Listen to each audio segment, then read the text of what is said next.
All right, today we're going to dive deep, I mean really deep, into just a single powerful verse from the book of Romans. And what's so wild about it is that it offers this really sobering diagnosis of the human mind, but at the same time, it reveals an absolutely extraordinary cure. So let's get right into it. So here it is, Romans 1, verse 28. This is the sentence we're going to unpack. And wow, it's a heavy statement, right? It's describing this powerful cause and effect that, as you'll see, kind of ripples through all of human existence. A debased mind. It's a strange phrase, isn't it? It's not exactly a term we throw around in everyday conversation, but understanding what it means is the key to unlocking the entire argument Paul is making here. So what on earth is he talking about? Okay, to answer that, here's our game plan. We're going to start by defining this debased mind and digging into its root cause.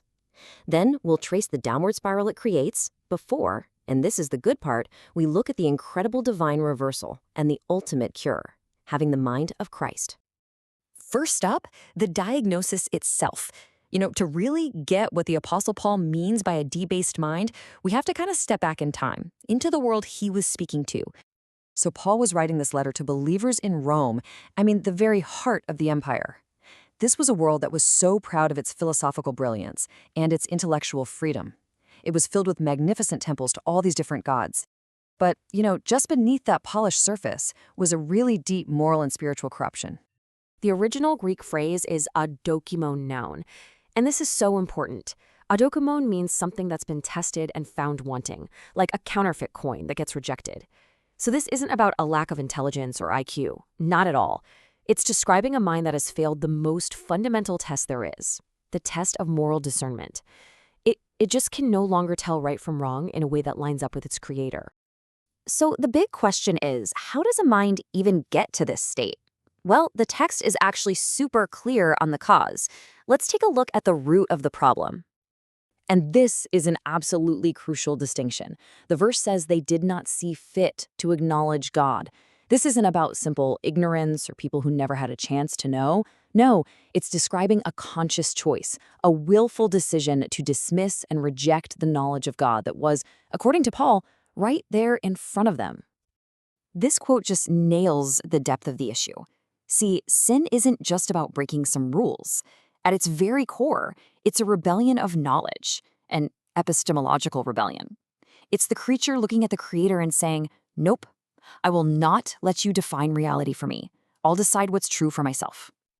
Now, this kind of rebellion, it doesn't just happen in a vacuum. The text actually reveals this terrifying progressive pattern, a cascade of corruption that ends up affecting every single part of a person.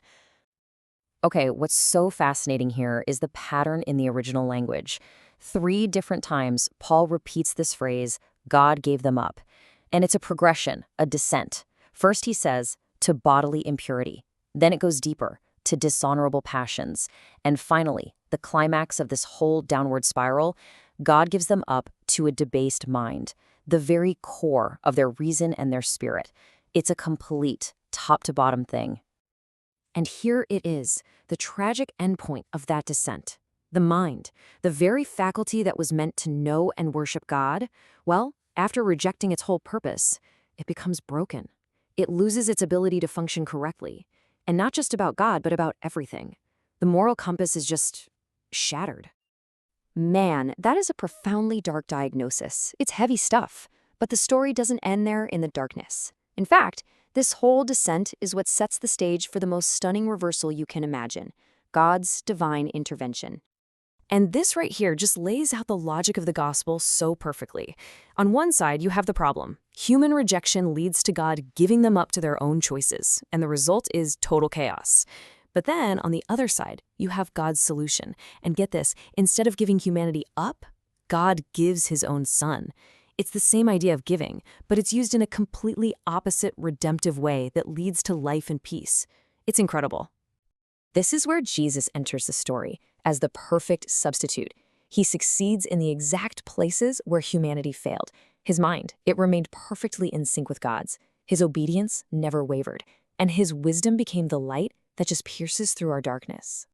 And all of this leads us to the final, beautiful conclusion of the story, the ultimate cure for that debased mind.